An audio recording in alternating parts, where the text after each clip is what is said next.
La primera es, cuando vemos estudiantes que ingresan a la carrera, dicen, no, yo quiero hacer trabajo de lingüística, o yo quiero hacer trabajo de literatura, o yo quiero dedicarme a estudiar tal o cual autor o tal corriente literaria. Bueno, la respuesta para esos estudiantes y para esos interesados es que ser maestro de lenguaje no es ser ni lingüista ni es ser literato. Así como para un médico su objetivo no es ser anatomista ni tampoco ser, por ejemplo, farmacólogo, porque eso tiene otro tipo de fundamentos, aunque un buen médico sí tenga que saber de eso, porque si no le receta el medicamento que no corresponde a la patología identificada. El segundo punto es el de la profesión docente como acto de perfeccionamiento. Y ahí veo mucho en las prácticas docentes ejercicios que se vuelven tediosos para el practicante. No sé si ustedes son practicantes, me imagino que algunos de aquí son practicantes. Y tienen el caso que les voy a plantear y que se ve en todas partes de Latinoamérica. Tengo un practicante, yo soy el profesor, me llega el practicante, pero el día que llega el practicante yo me voy.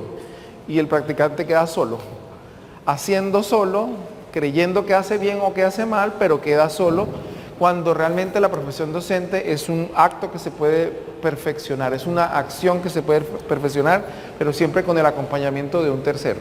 No hay peor cosa que le pase a uno que es que el profesor de práctica lo abandone a uno justo en el día que llega o la semana que llega porque tiene otros compromisos. Y eso se ve muchísimo en las licenciaturas de Colombia.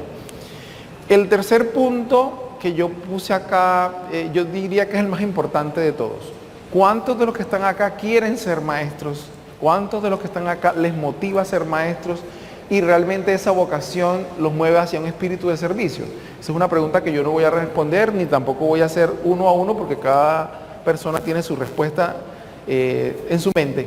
Y como dicen las escrituras, solo Dios sabe lo que hay en nuestros corazones. No, cada uno elige esto, pero en el momento de ya tomárselo en serio, exige que se vuelva prácticamente un proyecto de vida basado en una emoción, en un sentimiento que lo da la vocación, o sea, las ganas de compartir con los estudiantes. No todos los aspirantes quieren ser maestros en Colombia, y frente a eso hay otro tipo de análisis más de tipo estadístico, por ejemplo, los resultados que obtienen los estudiantes que ingresan a las licenciaturas en Saber Pro, que están muy en desventaja con respecto a los que se presentan hacia otras carreras. De hecho, cuando muchos estudiantes en grado 11 o en grado 10 deciden ser maestros, los papás le dicen no haga eso.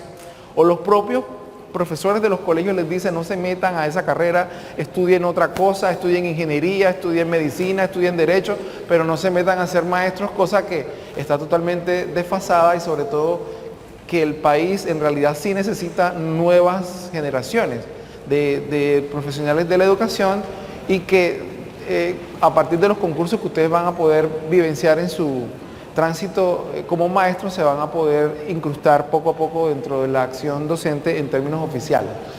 Bien, el otro punto, se requiere mucho compromiso, sentido de pertenencia y autorreflexión permanente. Si no hay sentido de ese compromiso con lo que se hace, así sea pequeñito, la clase siempre va a ser un ejercicio sin sentido. Y ustedes también lo han visto, hay maestros que ustedes cuando están con ellos presencian que tiene una organización y que tiene un objetivo claro, mientras que hay otros maestros que ustedes perciben como alguien que está totalmente perdido en la actividad, y el estudiante que ustedes van a tener en ese rol, es decir, cuando ustedes cambien de ser alumnos a maestros, también lo va a sentir. Es muy claro el mensaje cuando las personas tienen el compromiso con la clase, y sobre todo cuando se nota que el maestro es autorreflexivo de lo que hace, porque no hay peor cosa que uno dar la clase y acostarse a dormir. Uno siempre tiene que, en la noche o en la tarde o en el momento que tenga para ello, dedicarse a mirar qué fue lo que pasó para que las clases y todo el proceso pueda seguir retroalimentándose y mejorándose. Otro punto importante dentro de los principios es el interés por la lengua. Ahorita estábamos aquí en una discusión sobre diafasías o sobre qué tipo de lenguaje es el más adecuado o el no. Esto es una forma de hacer lenguaje, pero hay otras formas. La escritura, el análisis de la literatura, el trabajo con textos semiológicos, también es lenguaje, y se espera que el estudiante tenga al menos una mínima orientación o interés por alguna parte de la lengua o del lenguaje. Es muy difícil estudiar una carrera como esta si a uno no le gusta ni hablar, ni escribir, ni escuchar, ni leer, porque todo lo que uno hace a la larga del currículo se vierte alrededor de esos 4 puntos. Acá, como otro principio, además del que ya les acabo de mencionar, es la incursión en otras áreas. No solamente piensen en estudiar para presentar un concurso, trabajar en la institución educativa que queda al lado de mi casa o la que queda en el barrio de al lado, porque realmente hay muchas otras áreas para incursionar o meterse a partir de la formación que recibimos en este tipo de licenciaturas. Por ejemplo, hay mucho trabajo de corrección de estilo o adecuación gramatical. Hay proyectos educativos no formales, el ministerio y muchas fundaciones trabajan con muchos profesores que son de lenguaje y ustedes se van a convertir en ese elemento target, o sea, en el objetivo de contratación de ese tipo de trabajos. El español como lengua extranjera, que también es el otro lado del disco, que no se trabaja mucho en las universidades, es decir, para que ustedes tengan la posibilidad de irse a otros países a enseñar español como lengua extranjera, y eso no se toca mucho dentro de los currículos. Hay personas que creen que todas las personas del mundo hablan español. Ustedes saben que eso es incorrecto. Ustedes tienen muchas formas de irse para otros países a ejercer como profesores de español, y también tienen otra condición que los ayuda mucho, que es digamos, la condición de hablante nativo. Ustedes son nativos en español y eso les da mucho puntaje para poderse ir a otro sitio, más la formación posgradual que ustedes, a partir de la formación que reciben del pregrado, decidan tomar luego de culminar los estudios. Sería interesante que aquí haya gente que se dedica a la lingüística o a la dialectología o a la psicolingüística o a la textolingüística o a los estudios del discurso o a la literatura comparada o a la sociocrítica de la literatura. En fin, hay muchas opciones que ustedes pueden descubrir luego que terminen su formación. Ahora, ¿qué pasa en el mundo? En todas partes del planeta, no todas las personas que estudian para ser maestros tienen el título de licenciado. Se dan cuenta que ustedes estudian licenciatura. En otras partes se llama profesorado, magisterio, y la nomenclatura con respecto al área de enseñanza puede diferir muchísimo. Por ejemplo, profesor de lengua española, profesor de español, profesor de castellano. Fíjense que castellano la puse al final porque es la que utilizamos en Colombia. Y no porque el idioma a nivel internacional reciba esa denominación, digamos, con el beneplácito de los lingüistas más importantes, sino porque aquí por términos legales se llama lengua castellana. Y eso tiene una fundamentación desde la Constitución Política del 91, ¿cierto? Hay unos idiomas oficiales en cada país y en el caso nuestro no es el español, sino la lengua castellana. Luego viene la ley 115 y ya les muestro un poquito de esa parte legal.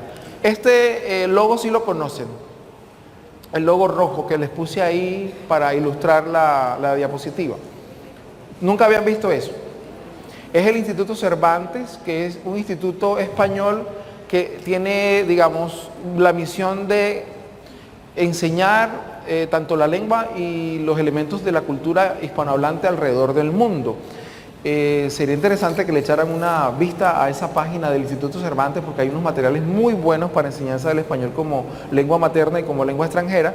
Pero piensen que en algún momento, además de ser profesores de la institución educativa Pepito Pérez, que nos queda a 10 cuadras, pueden ser profesores del Instituto Cervantes para enseñar español como lengua extranjera en otros países.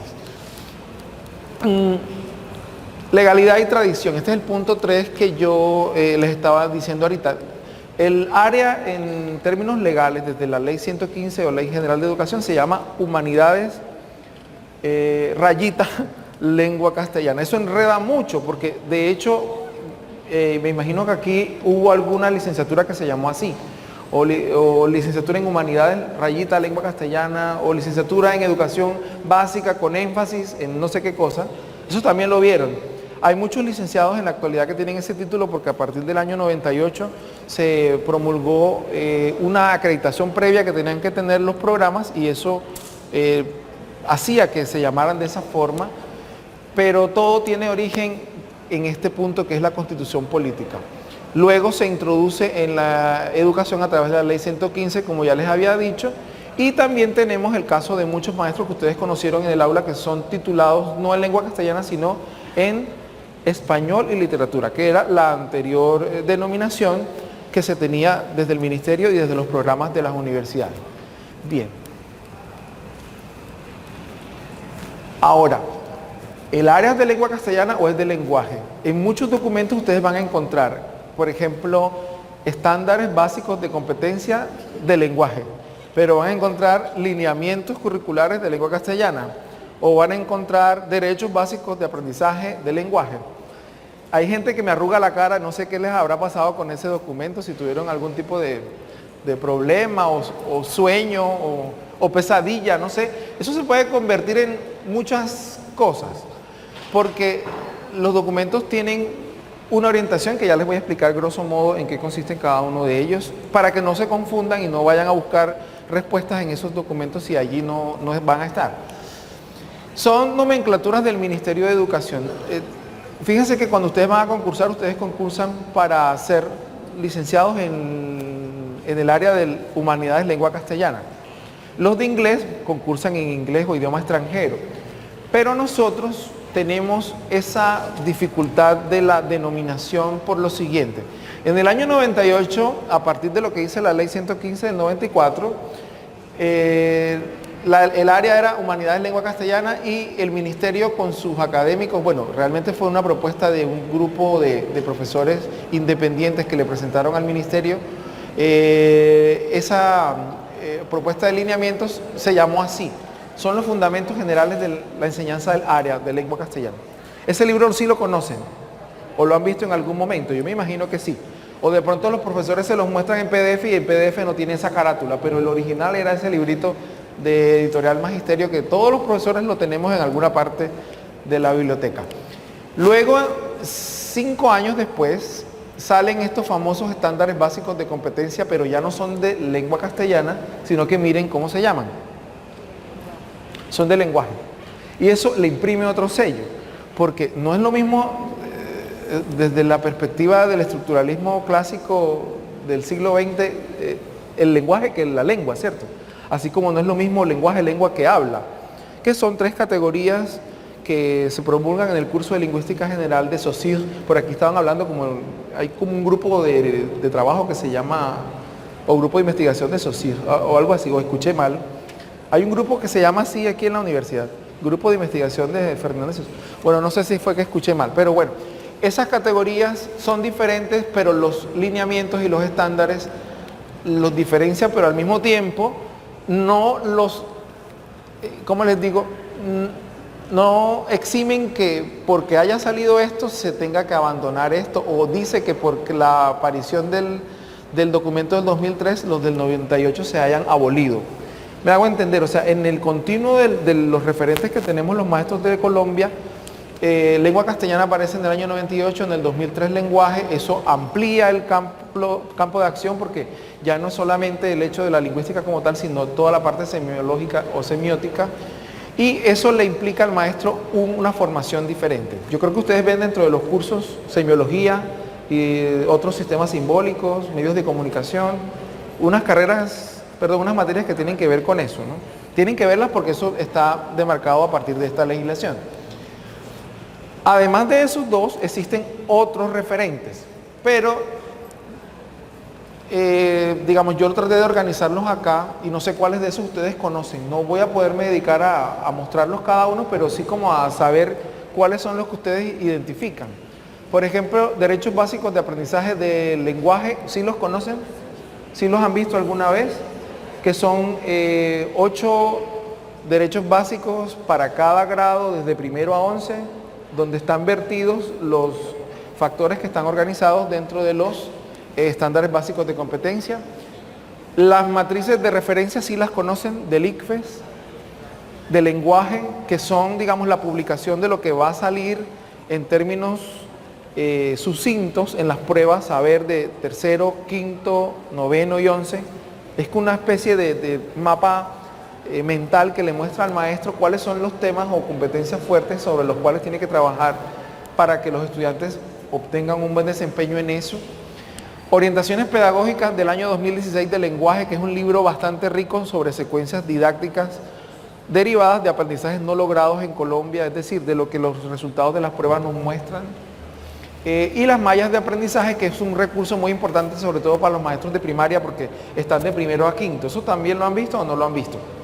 Si no lo han visto, le invitamos a los profesores que están acá a que hagan un ejercicio de contextualización con esos documentos, porque a la larga de eso es lo que se habla en la educación oficial y de eso es lo que se espera que los maestros preparen y ejecuten las clases para que los estudiantes tengan buenos resultados cuando se enfrenten a pruebas estandarizadas.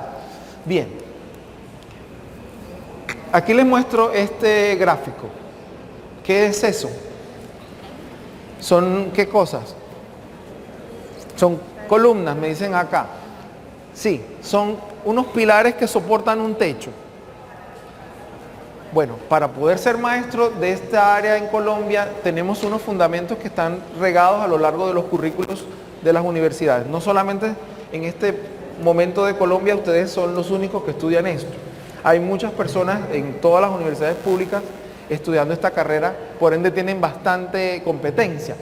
Aquí hay otro grupo de maestros estudiando y les voy a mostrar entonces cuáles son los ejes de formación que se evidencian en los currículos de las universidades del país.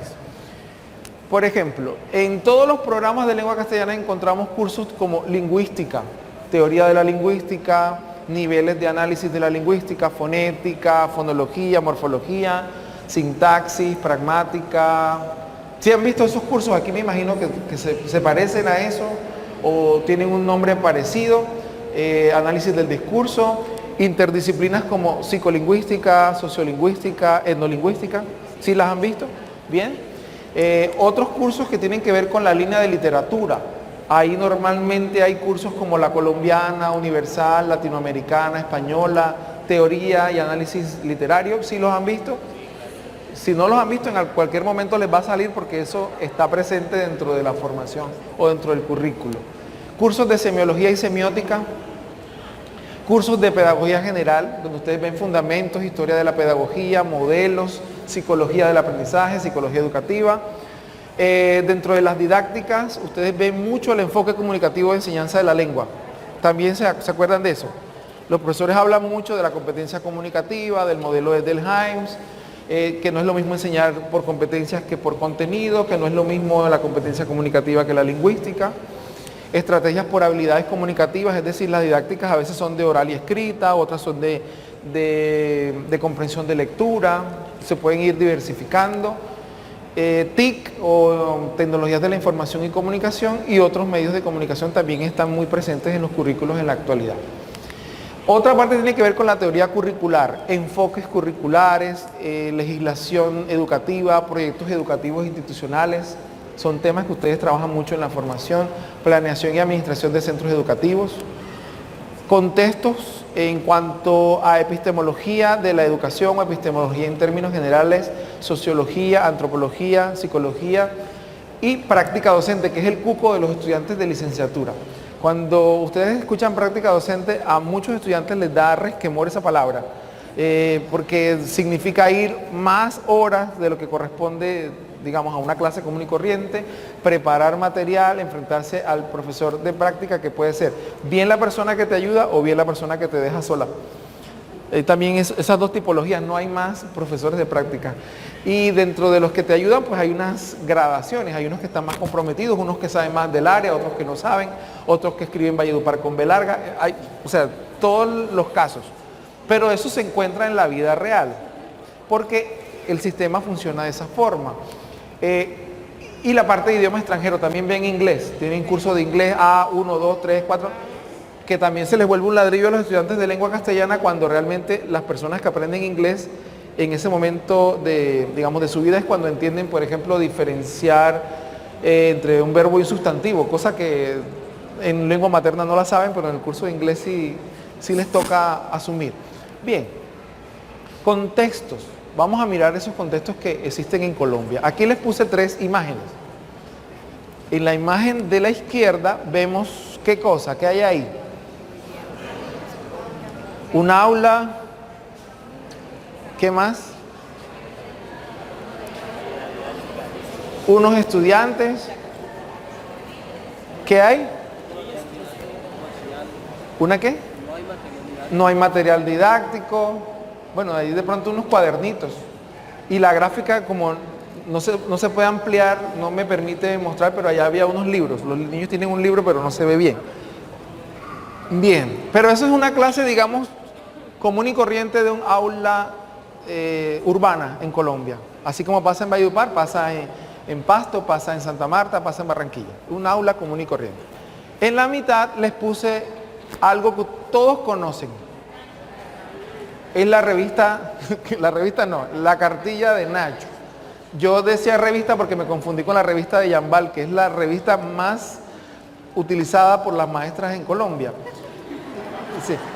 De pronto, ustedes no ven circulando el curso de Lingüística General, ni Principios de Fonología de Trubetskoy, ni 100 años de soledad dentro del salón, pero es muy probable que encuentren a la maestra leyendo la revista de Yambal, que la voy a poner en la próxima vez que haga esta presentación, porque es el libro más utilizado en Colombia. Lo que pasa es que no se hace con fines didácticos, pero sí se usa por parte de los maestros. Y acá encontramos otro contexto. Rural, ¿qué más encuentran dentro de esa figura o de esa foto? Es un salón de clase. Organización diferente. Se parece un poco a lo que encontramos acá en el departamento de Guajira, con denominación de ranchería, ¿sí? Es al aire libre, pero es una forma de hacer clase. Les puse esos dos extremos porque Colombia siempre está, digamos, pensando en la ruralidad y en la parte urbana, aunque se privilegia mucho lo urbano, por muchas razones. Por ejemplo, ustedes cuando terminen esta licenciatura, ¿dónde quieren ir a trabajar? ¿Quieren ir a trabajar a la Sierra Nevada o quieren ir a trabajar a Valledupar? Esa es una pregunta interesante. Hay unos que dicen Sierra Nevada, pero la mayoría piensa en trabajar en Valledupar. ¿O quién quiere trabajar en Valledupar y quiénes quieren irse a Pelaya, Cesar? ¿Qué demuestran los estudios? ¿Dónde van los mejores maestros o con mejores perfiles? ¿A la zona rural o a la zona urbana? A la urbana. Para que este país se transforme necesitaría los mejores maestros en la zona rural. Así como los mejores maestros en formación y preparación, no en grado 11 ni en grado 10, sino desde primaria, que esas son las paradojas del sistema. Bien, acá, ¿cuáles son esas tendencias? Yo, para mostrarles este apartado, me basé en un trabajo que hizo Mauricio Pérez Abril y Ángela Vargas para la Fundación Compartir al Maestro. ¿Sí han escuchado el premio Compartir? ¿Sí? ¿Sí no han escuchado de que hay unos maestros que se postulan, bueno, que después se determina a través de unos jurados que tienen unas experiencias significativas, se les da una premiación y estos maestros, digamos, son catalogados como los mejores del país en sus áreas y también hay rectores que pueden estar en esas categorías. Ellos hicieron un documento del año 2015 a partir de los corpus, o sea, de los trabajos que los maestros presentan en la postulación y los resultados son los siguientes. ¿Qué pasa en las aulas de Colombia a partir de lo que los maestros que se presentan al concurso declaran? Primero, el enfoque de la enseñanza sí ha cambiado, es decir, ya los maestros en las escuelas no se preocupan tanto por la ortografía, ni por la gramática, ni por la fonología, ni por la sintaxis, sino que se han atrevido a utilizar textos más completos y con un énfasis más social, es decir, con sentido de lo que hablaban ahorita significativo para la gente. Es decir, los textos ya son más parecidos a lo que pasa en la realidad. En menor escala se hace énfasis en el trabajo de aspectos formales, pero eso ha derivado en un problema, que es que mucha gente sí lee textos, comprende la idea principal, detecta qué tipo de texto es, pero no escribe bien, o no sabe poner la puntuación correcta, o tiene problemas de redacción. Eso también pasa. O sea, hemos ganado en un terreno, pero hemos perdido en otro. El siguiente punto, los textos ya no son tanto el pedacito, ni la fotocopia, ni el recorte, sino que el maestro otorga al estudiante textos completos. El PDF, la fotocopia argollada, ya se presencian más en la realidad del aula. Hay lectura y escritura de textos con función comunicativa, las personas tienen muy claro eso. Ustedes que son nuevas generaciones los maestros en su momento estuvieron insistiéndole mucho en cuál es la intencionalidad del texto, para qué tipo de auditorio se escribió, y eso es una ganancia muy importante que no podemos perder de vista. Prácticas que reflejan la política educativa. Esto es relacionado con la escritura del texto que presentan los maestros como propuesta al concurso. Es decir, sí hay elementos de los lineamientos, sí hay elementos o elementos de los estándares, pero la gente no los cita. O sea, se supone que como que ya son parte del acervo de manera práctica y no hay necesidad de escribirlos, pero sí hay algo de eso ahí. Poco trabajo interdisciplinar, ese es el siguiente punto. No hay mucho trabajo del profesor de lenguaje con el profesor de ciencias o del profesor de lenguaje con el profesor de matemáticas, sino que las temáticas que se dan dentro de los corpus son muy de la lengua castellana dentro de la lengua castellana. Son clases de lenguaje por clases de lenguaje. Hay énfasis en lectura y escritura y hay pocos trabajos de oralidad. Miren, si a nosotros nos evaluaran o a los estudiantes de nosotros los evaluaran por la oralidad, por ejemplo, Valledupar sería mejor que Bogotá en prueba saber, o Santa Marta sería mejor que Medellín en prueba saber, porque las personas de esta zona, por cuestiones culturales, somos más orales y somos más expresivas en la oralidad, pero la prueba saber no está fundamentada en cómo hablan ustedes, sino qué es lo que entienden cuando leen un texto. Entonces, hay pocos trabajos en esa línea de la oralidad y la escucha y es bueno que los potencien. Más esta parte que les dije al final que tiene que ver con el tipo de texto que los maestros emplean normalmente. Al maestro le encanta el texto narrativo, desde primero de primaria hasta grado 11. Dense cuenta los tipos de textos que ustedes vieron o que tuvieron que leer cuando estaban en el colegio. El cuento, la fábula, el mito, la leyenda, la novela, el cómic, no sé, la telenovela, la película, todos esos son textos narrativos. Y se privilegian pocos otro tipo de textos que ya les voy a mencionar. Bien, sin embargo, estos investigadores que les mostré ahorita, que son el profesor Mauricio Pérez y su compañera la profe Vargas, dicen que hay ciertos trabajos que tienen interés por el rescate de las tradiciones orales, procesos intencionales y sistemáticos sobre el lenguaje y los textos, que eso está consonante con lo que ya les dije, y que algunos maestros sí propician otro tipo de textos, o sea, texto argumentativo, texto expositivo, que muchas veces los estudiantes no conocen y solamente el día que presentan la prueba saber es que se dan cuenta de que existe ese tipo de textos porque el maestro ha privilegiado únicamente la narrativa. Bien. Ahora, ¿cuáles son las problemáticas y los retos que tenemos como profesores de lengua castellana a partir de este panorama que suena un poco desolador por un lado, pero al mismo tiempo motivante por el otro? Aquí les puse 3 dibujos. El primero, ¿qué creen ustedes que yo trato de representar con esta foto? ¿Qué palabra se les viene a la mente cuando ven esto? ¿Cómo? Cooperación. Superación, bueno, él lo ve como un elemento de superación. ¿Quién ve otra cosa? ¿Cómo? No te entendí. Grandeza. Riesgo. Nosotros somos así, o sea, cada vez que vamos a la clase puede pasar cualquier cosa. Por muy preparada que esté, el ánimo de las personas puede cambiar, puede llover y caerse el techo, puede que haya algún enfrentamiento de algún grupo alrededor y no podamos llegar con éxito a la clase, o que dentro de la clase las condiciones no se den y que se pierda lo que queríamos hacer. Ese es un reto, esas dificultades que tenemos que tener que sortear y lanzarnos a ellas todos los días. Y este es otro. Miren este reto que a ustedes les gusta tanto. Ese es un reto para nosotros. Que la clase esté emocionante, pero al mismo tiempo que esté conectada a lo que a la gente le gusta, es otro reto. Ahora, todos los estudiantes que vamos a tener no van a tener celular de última gama, pero celular sí van a tener. Sí van a tener, de cualquiera, chino, aquí yo no sé cuál es el sitio donde venden celulares como de segunda o eso. Tiene que haber como un centro comercial. En todas las ciudades del mundo hay un sitio donde venden celulares más baratos. Aquí no sé cuál es. No es el Guatapurí Plaza, tiene que ser otro sitio donde uno va y consigue un celular más barato, con la pantalla partida. ¿Cómo? La galería, bueno, celulares de la galería, etcétera. Eso es un reto. Y el otro es este, que también se presenta mucho, sobre todo cuando el maestro no tiene dominio de la clase, ni dominio de lo que sabe enseñar, ni dominio de la atención de los estudiantes. Miren lo que pasa ahí. Si ven la imagen, ¿nunca les ha pasado eso? ¿O nunca han estado presentes en una trifulca de ese tamaño?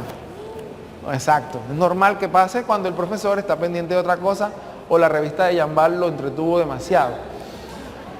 Vamos a ver entonces esas problemáticas y retos que tenemos como normalistas y licenciados y los contextos que nos corresponden. ¿Qué pasa con los normalistas y los licenciados en Colombia? Los currículos de formación inicial son poco similares, es decir, ustedes pasan de la Universidad UPC a la del Magdalena y cambia el pensum. De la UPC cambian a la del Atlántico y cambia el pensum. De la UPC cambian a la Pedagógica y cambia el pensum. Y eso hace que haya diversidad de enfoques regionales. Eso es bueno porque se supone que los maestros que enseñan ahí conocen bien el contexto, pero al mismo tiempo para ustedes es difícil cuando les toca ir a otra parte, porque no creo que todos se vayan a quedar aquí después de que tengan el título, enfrentarse a otros compañeros que tienen otros paradigmas de formación. Eso puede ser visto del lado bueno y del lado malo. El otro punto que a mí sí me preocupa es la desarticulación con la realidad. Es decir, muchas clases de licenciatura se dedican a temas que son interesantes para el profesor y para el maestro, o para el estudiante, perdón, maestro en formación, pero no que tenga que ver con lo que está pasando fuera del aula de la universidad. Y eso hace que se pierda mucho del potencial del que ustedes tienen como personas que pueden interactuar entre esos dos mundos. Otra parte que yo veo mal o yo veo muy triste dentro de las licenciaturas que tiene que ver con el escaso conocimiento didáctico del contenido. A veces las clases de didáctica son como una clase de memoria. Comenio fue no sé quién, Pestalozzi nació en el año no sé qué, Rousseau fue un señor que vivió en tal parte, pero de cómo eso que hizo ese famoso pedagogo nos contribuye a la formación como docentes de lengua castellana, poco a poco. ¿Sí? Entonces ustedes se saben todo eso de memoria, ustedes se saben cuáles son los autores que más recitan los profesores. Vygotsky, Piaget, ¿cómo? María Montessori. Sí, son bonitos y son buenos, pero poco se dedican las personas a escudriñar qué es lo que realmente hicieron dentro de la formación o dentro de la enseñanza o el campo del lenguaje, que son opciones diferentes, o si realmente lo hicieron o no, porque hay pedagogos y psicólogos de esos que nunca trabajaron el lenguaje como tal, sino sus alumnos posteriores. Prácticas docentes sin enfoque disciplinar. Esas prácticas docentes cuando uno va y es de todo, entonces hay izada de bandera, o hay festival vallenato, o hay piloneras 1, piloneras 2, recorte de, no sé, los que hacen mucho, los trabajos esos que son como para adornar, manualidades 1, manualidades 2, pero del lenguaje que hay, eso también se puede evidenciar mucho en las escuelas. Y esa es la parte triste de todo. Sin embargo, yo sé que se pueden hacer muchas cosas. Espérate que se me corrió esto. Acá. Contextos, que también son un poco desalentadores, pero son reales. Yo no les voy a echar mentira de que Colombia es bellísima y que todo es fácil y todo es sencillo, porque si bien la profesión es bonita, el contexto es duro. Hay muchas diferencias entre lo rural y lo urbano. Hay muchas prácticas tradicionales en el magisterio en la actualidad, abran la libreta o abran el libro, vamos a copiar en el tablero, todo lo que yo copié en el tablero, el niño lo copia en la hoja, ¿cierto? ¿Se han visto esa práctica? Sí, y el niño dura horas y horas copiando, pero de lenguaje nada, pero de comprensión nada, pero de literatura nada. Hay también en el medio ambiente ausencia de hábitos y motivación para la lectura en las escuelas. Muchas veces la lectura es como una especie de imposición o regaño que se le pone al niño cuando se portó mal. Entonces te toca leer tal texto o te toca ir de la biblioteca como una suerte de pena que tiene que el niño surtir. Bajos niveles de lectura según las pruebas saber, eso también es... ¿Sí se han dado cuenta de los resultados de pruebas saber en grado 11? ¿Qué pasa, por ejemplo, a nivel de Cesar, de Valledupar? ¿Sube o no sube? ¿Baja o no baja? ¿Cómo seguimos? ¿Qué tal estamos? La tendencia es que en grado 11 las secretarías de educación de aquí de la costa atlántica no tengan muy buenos resultados. Y algo pasa entonces.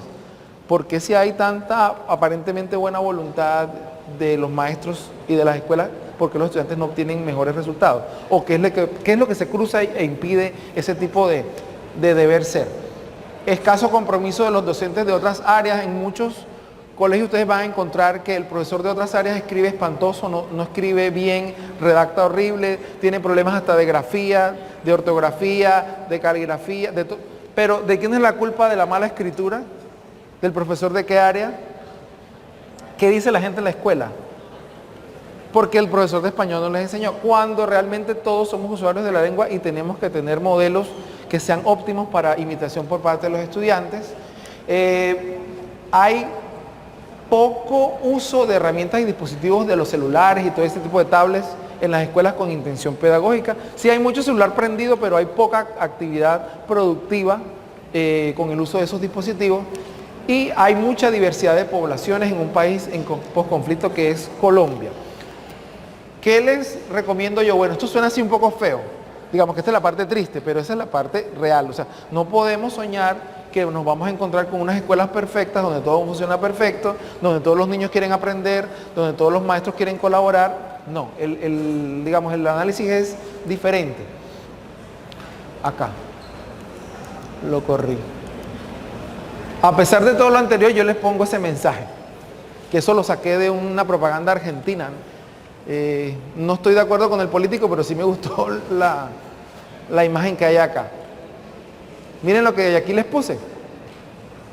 ¿Ustedes están de acuerdo con que sí se puede ser buen maestro de lengua castellana en este momento, en este país? Ustedes están metidos en esto, o sea, piénsenlo bien, ya están aquí adentro.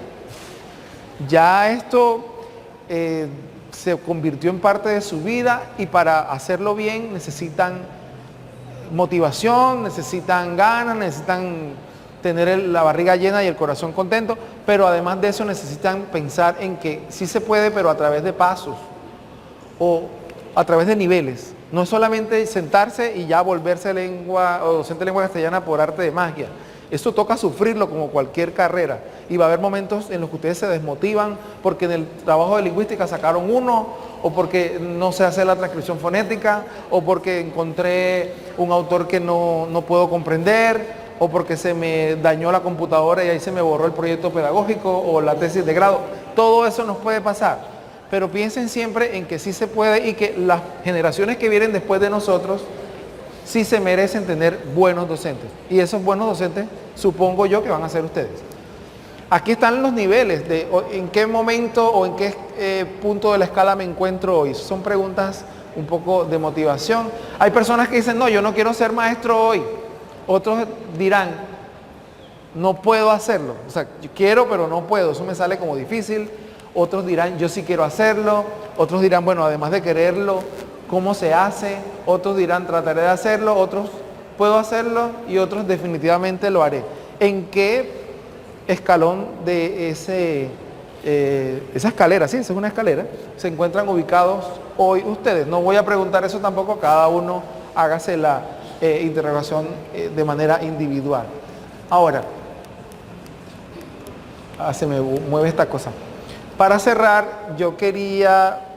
poniéndome romántico, como estoy en la ciudad del vallenato y el vallenato tiende a ser romántico, les traje esta frase de Gabriela Mistral.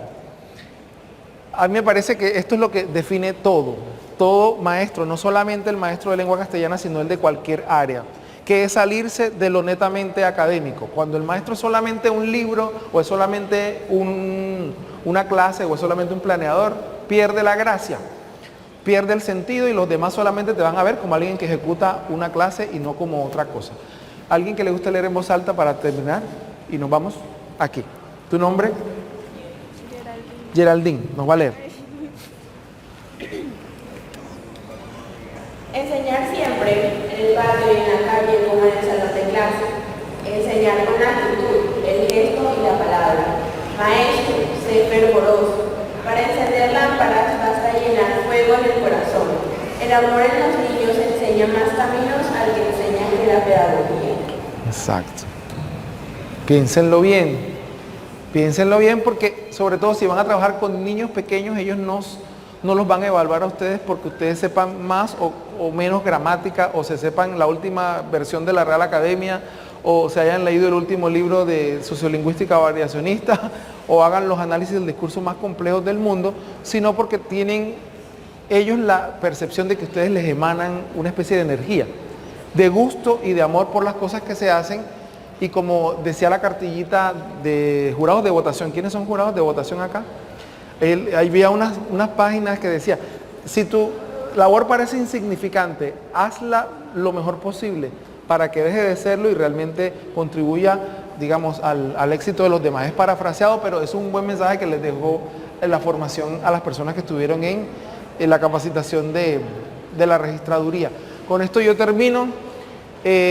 Si tienen alguna pregunta, con mucho gusto estoy dispuesto a contestarla. ¿Cuánto tiempo tengo para preguntas? Son las 10:05. 20 minutos para preguntas o intervenciones. Ok. Gracias. Gracias, muchas gracias.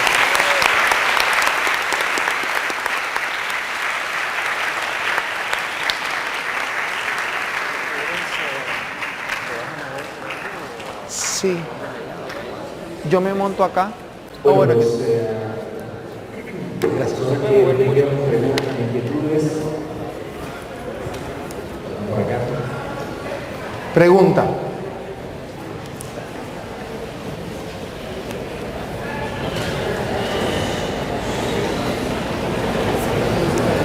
Buenos días. Buenos días. Buenos días, ¿cómo están? Muy bien.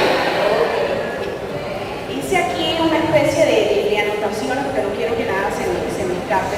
Ok. Primero que todo, pues felicitar a mis compañeros del área de lingüística por haberte traído en esta mañana y poder compartir no solamente a los docentes, sino a los maestros de formación esta información completamente valiosa para todos nosotros.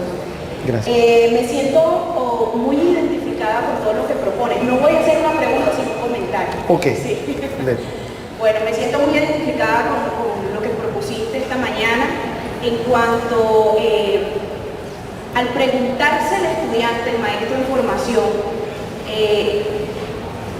si tiene o no tiene esos principios de los cuales nos hablaste, si posee esa vocación necesaria para este trabajo, este maravilloso trabajo, pero sobre todo para nosotros los docentes, que es por allí donde debe empezar la situación.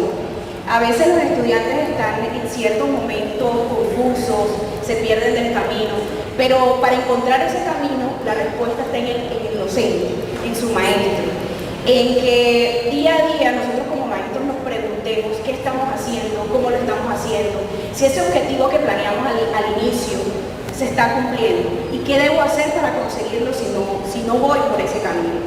Y nuestra mejor respuesta es que los estudiantes, esos maestros en formación, logren alcanzar esos objetivos que tenemos propuestos. Entonces, la pregunta sería no solamente dejarle esa tarea a los maestros en formación, sino al docente encargado de ciertas asignaturas, en preguntarse qué estoy haciendo para lograr que mi maestro en formación, mi futuro colega, llegue a alcanzar esos objetivos principales y primordiales en esta ardua pero maravillosa tarea. Gracias. Gracias, profe. Yo quiero responderle a la profesora. Mira, profe, yo tengo el caso, bueno, muchos casos de estudiantes que entraron a la carrera por defecto, por error en el sistema, porque no pasaron en Derecho. Por ejemplo, en la Universidad del Magdalena, muchos licenciados en lengua castellana o no pasó en Derecho o no pasó en Psicología. Pero gracias a la labor del maestro, de ese maestro que dices tú, que está ahí diario con él, el estudiante descubre que realmente sí tiene una vocación. Yo siento que hay gente que, así como todos los aspectos de la vida, no los desarrolla de la misma manera, ni en el mismo punto, ni en el mismo momento, como se quiere que sean. Y esos principios que yo les puse al principio, de curiosidad por la lengua, de interés por enseñar, de la vocación, de la autorreflexión permanente, no se logran muchas veces por ímpetu, sino que hay que trabajarlos de manera diaria. Y por eso también exhorto a los profesores que están acá, y no solamente a los de lenguaje, ni a los de didáctica, ni a los de literatura, sino a todos los que hacen parte del programa, porque a la larga todos les estamos encendiendo esa llama de la curiosidad y de la pasión por la educación a cada uno de estos maestros, que yo por eso digo maestros, porque ya yo a ustedes los veo como profesores. O sea, ya están metidos aquí, o sea, entiendan eso.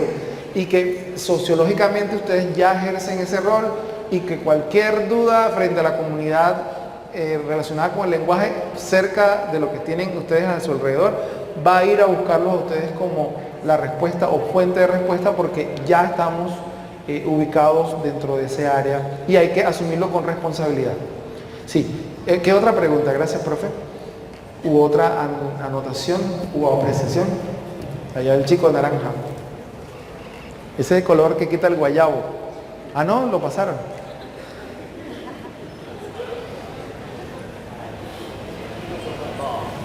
Bueno, muy buenos días. Mi nombre es Benjamín Marta Pizarro, soy estudiante de licenciatura de lengua castellana en inglés, lengua castellana e inglés.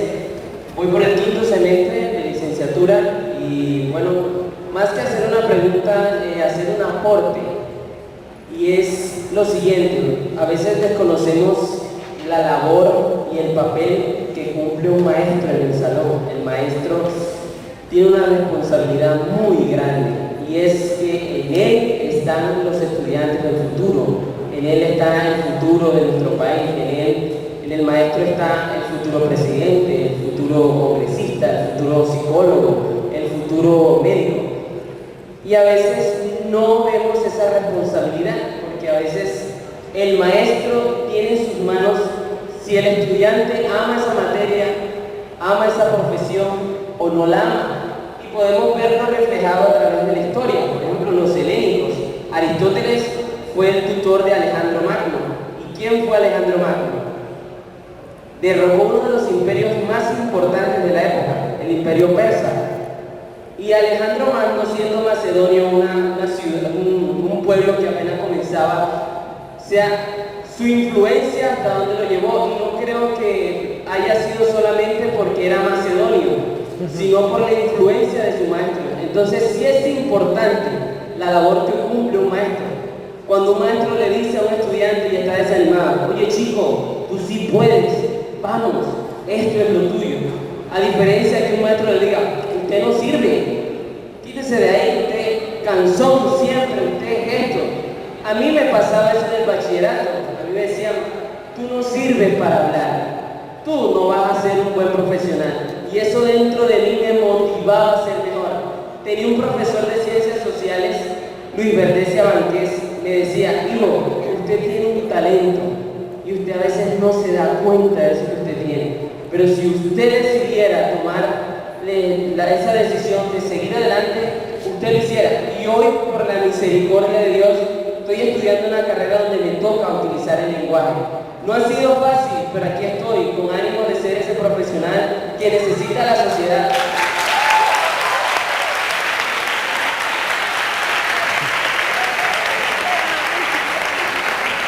Agradecemos al profesor, ¿cómo es? Banqués, ¿cómo se llama? El profesor que te ayudó. Sí, porque es bueno estimular, y yo estoy de acuerdo con eso, mover al estudiante a que piense positivamente, pero también es bueno, si tiene algún tipo de dificultad, decírsela también de manera franca. Tienes dificultad en esto, podría ser mejor tal cosa, para no hacerle creer al estudiante que ya se ganó todo, sino que tiene que siempre ser sujeto de autorreflexión para que llegue a niveles mucho más altos. Entonces, sin duda alguna, felicitamos al profe Banqués, no sé cómo es que se llama. Nada más escucho Banqués, pero sí hizo una buena labor, porque a la larga estoy de acuerdo con todo lo que planteas, y si no se prende la llama esa, difícilmente ustedes pueden llegar a trascender, que es lo que realmente un maestro hace. Un maestro no es solamente un número en la nómina, ni es una historia clínica en la Clínica General del Norte. No, un maestro es pasión y sobre todo es fuente de iluminación. Entonces, estoy de acuerdo contigo con todo eso que planteas. Gracias. ¿Quién más? Buenos días. Buenos días. Mi nombre es Eileen Juárez. No la veo. Ah, ok, ya. Acá, mi nombre es Elin Muegue, soy estudiante practicante de la licenciatura en Lengua Castellana e Inglés. Actualmente estoy haciendo mis prácticas en la institución Alfonso Cortés Querús. En cuanto a la apreciación que deseo hacer, se refiere más que todo en el proceso que usted dice que el proceso de la educación es algo continuo y que siempre va de la mano de nuestros asesores, nuestros docentes, que se encargan de formarnos para formar, porque eso de impartir conocimiento no me parece, porque no es algo que se suprime en el estudiante, sino que uno va dejando la huella. Exacto. Como profesores que somos. Entonces, más que todo, agradecer a mi docente, Yelixara Mendis, y mi coordinadora de prácticas por este proceso que llevamos, puesto que tanto formarnos como docentes, ellas nos dan las bases que no adquirimos acá en la universidad, ya que a nosotros nos forman conocimientos, más no en pedagogía como tal, como un derrotero que debemos llevar a las instituciones, sino que eso se aprende durante la práctica. Exacto.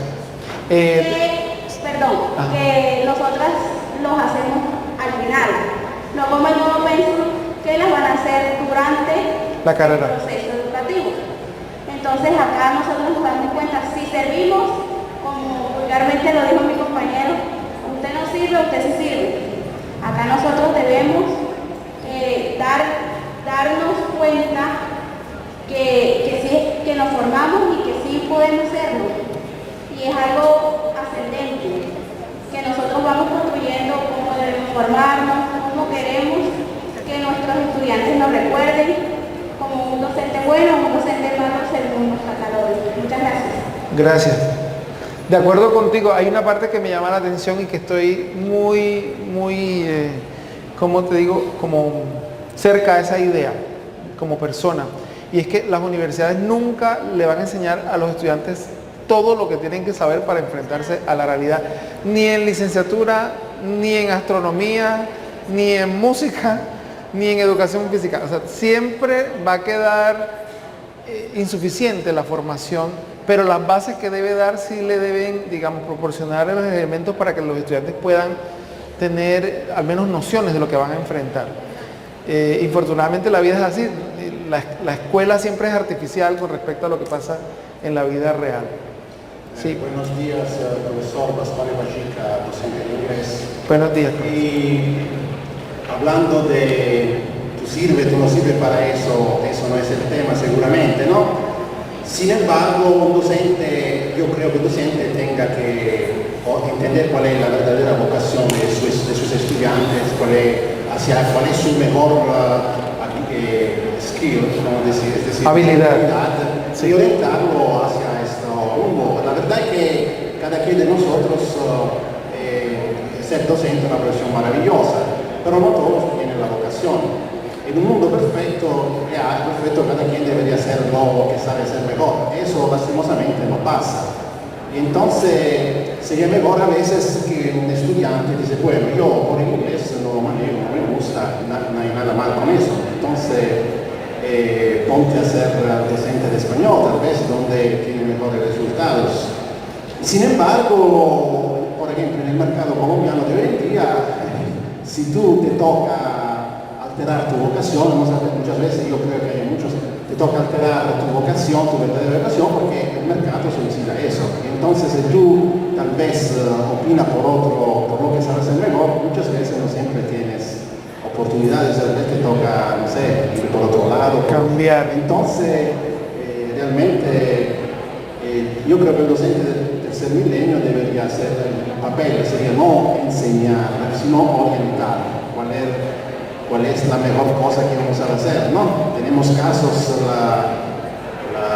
¿cómo se dice? La actualidad, ¿no? La historia de personas que le dijeron en el colegio que no servían para nada, a ese le dijeron que era un idiota. Muchos personajes famosos de la cultura, del arte, de la ciencia, le dijeron en el colegio totalmente fracasados, no sirve para nada, ¿no? O a Verdi le dijeron que no tenía talento para la obra. Sin embargo, fueron los visionarios que orientaron día a Einstein le preguntaron qué es lo que quisiera hacer. Él le contestó, no, quisiera volar por encima de un rayo de luz. Y entonces el profesor de la época debió pensar, esto tiene problemas graves, ¿no? Y sabemos que hoy en día la teoría de Einstein es un cienciado de primera grandeza. La teoría de Einstein hoy en día, con las descubiertas, se confirmaron la teoría de los huecos negros, no sé qué, pero sí se confirmó que todas sus teorías eran ciertas. Pero por la academia, por el colegio, era un idioma. Sí. Entonces yo invito, siempre digo a mis estudiantes, no siempre el profesor de turno adivina lo que tú realmente eres, individua con la que son tus verdaderas vocaciones, ¿no? Hay que ayudar Entonces, en eso. tiene que confiar antes que todo en ti mismo, buscar dentro de ti mismo lo que eres, lo que sabes hacer mejor, cuál es tu mejor actitud. Puede ser no eres un buen docente de inglés, pero otras veces te va a volver un jugador de soccer, ¿no? Claro. Entonces, a mí me han enseñado desde niño, yo soy italiano, que uno debería estudiar no porque no solo finalizado una carrera, pero la cultura es un hecho personal. Si te interesa, te interesa.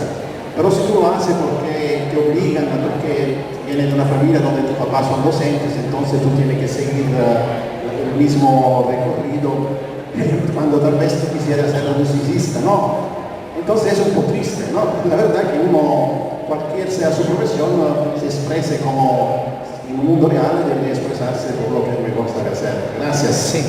Gracias, profesor. Es una reflexión personal. Fíjense que usted dice una cosa que es muy importante y que tiene que ver con la autoidentificación. O sea, ¿qué es lo que a mí me gusta hacer? A mí me gusta leer o a mí me gusta montar en bicicleta. O si me gustan ambas, ¿cuál de esas dos es la que más me gusta y qué es lo que más quiero mejorar o perfeccionar de esas dos cosas? Allá al fondo me oyen. Sí, es que siento que suena muchísimo el ruido y el salón tiene buena acústica, entonces se reverbera. Yo tengo una amiga que se llama Joana Cifuentes, ella vive aquí en Valledupar, ella no pudo venir hoy, pero ella siempre me dice, Alfredo, a mí me gusta tanto lo que hago y para rematar me pagan bien por lo que hago. O sea, estoy en un punto que todas las personas no pueden lograr. O sea, está satisfecha porque le gusta algo y por eso que ella hace, que es ser maestra, le pagan. Ojalá todos tengamos en algún momento esa sensación de plenitud que Joana tiene aquí en Valledupar y que sea digamos, un elemento común denominador de los estudiantes de licenciatura, poco a poco, como dice la profesora, y con la ayuda de todos los maestros que tenemos acá. Bueno, vamos a permitir una última pregunta de un estudiante por cuestiones de tiempo ya. Sí. Necesitamos. Buenos días. Bueno, no es una pregunta, es un aporte. Mi nombre es Marisa Castro y soy estudiante de licenciatura en literatura y lengua castellana primer semestre por error. Pero, Por lo que yo dije. Sí, exactamente.